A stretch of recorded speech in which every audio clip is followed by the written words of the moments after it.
घाटी के पास आ जाओ।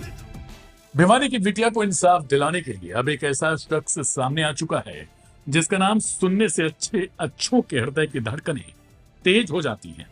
और उस शख्स ने यहां तक दावा किया कि अगर पुलिस नाकाम हुई तो वो खुद इंसाफ दिलाएगा।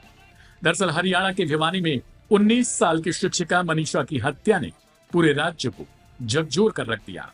मनीषा की दर्दनाक मौत को लेकर जनता में गुस्सा है, प्रदर्शन हो रहे हैं, यहां तक कि पूरे गांव को घेर लिया गया है, जिसे खुलवाने के लिए पुलिस लाख मिन्नतें कर रही है।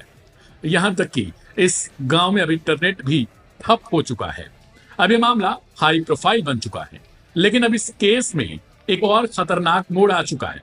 कुख्यात गैंगस्टर लॉरेंस बिश्नोई गैंग की इस केस में एंट्री हो गई है। बताएंगे आपको आखिर बिश्नोई गैंग ने क्या कहा है, लेकिन उससे पहले केस को समझ लीजिए। क्या है मनीषा केस? मनीषा 11 अगस्त को एक नर्सिंग कॉलेज में एडमिशन के लिए पूछताछ करने गई थी, लेकिन उसके बाद से वो लापता हो गई। 2 दिन बाद 13 अगस्त को उसका शव भिवानी के खेत में बरामद हुआ। शव मिलने के बाद से ही इलाके में आक्रोश फैल गया। परिजनों और स्थानीय लोगों का आरोप है कि पुलिस ने लापरवाही दिखाई और समय पर कार्रवाई नहीं की गई। बिश्नोई गैंग ने क्या कहा? अब इस बीच लॉरेंस बिश्नोई गैंग ने इस हत्या को लेकर धमकी जारी की है।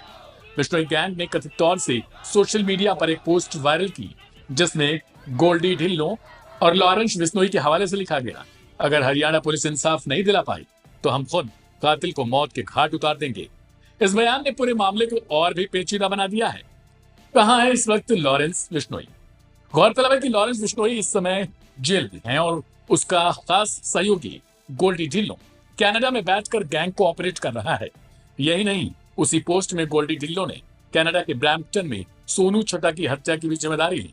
गोल्डी ने लिखा कि सोनू छटा लॉरेंस के नाम पर उगाही कर रहा था और एमपी धनुआ मर्डर की साजिश में शामिल था, इसलिए उसे मार दिया गया।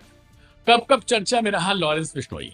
यह पहली बार नहीं है जब बिश्नोई गैंग ने इस तरह से खुलेआम किसी केस में हस्तक्षेप किया हो। लेकिन मनीषा हत्याकांड के बहाने लॉरेंस और रोहित गोदारा गैंग हरियाणा में अपने वर्चस्व की लड़ाई भी लड़ रहा है। यह केवल न्याय की लड़ाई नहीं बल्कि गैंग वॉर और ताकत के प्रदर्शन का भी मंच बनता जा रहा है। मनीषा केस में अपडेट। हरियाणा सरकार ने मामले को गंभीरता से लेते हुए अब इसे सीबीआई को सौंपने का निर्णय लिया। लेकिन सवाल यह है कि जब गैंगस्टर खुलेआम पुलिस को चुनौती दे रहे हैं तो क्या कानून का डर खत्म हो चुका है? जाहिर है कि जनता को अब केवल न्याय नहीं बल्कि जवाब भी चाहिए कि मनीषा की मौत